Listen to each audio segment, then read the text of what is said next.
Bonjour. Allez, c'est reparti pour une nouvelle semaine et pour un nouveau Lundi Inspi.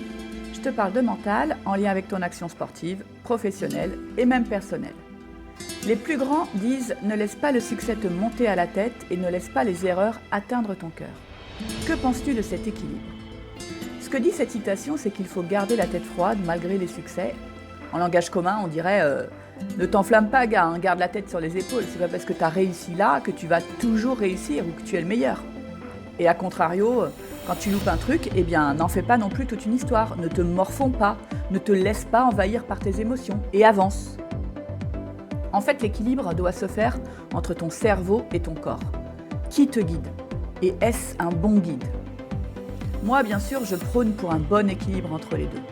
Pour moi, le bon équilibre, ce n'est pas du 50-50, mais c'est plutôt comment je me sens bien, quels sont mes besoins dans mon fonctionnement. Laisser la place aux deux, c'est s'écouter dans son entièreté. Nous ne sommes pas que cognitifs ou que somatiques.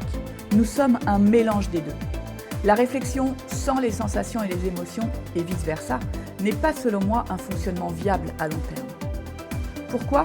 Parce que cela voudrait dire qu'on nie une partie de qui on est. Et cette partie, un jour, reviendra à la charge et te bousculera plus qu'il ne l'aura jamais fait jusqu'à te mettre en difficulté.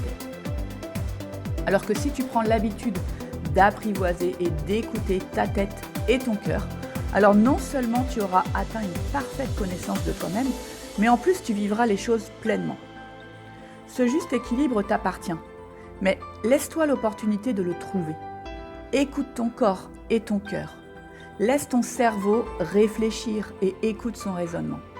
Choisis ton bon équilibre qui te rendra heureux, fier, te fera réfléchir et analyser tes actions et te poussera à avancer, te remettre en question et à agir.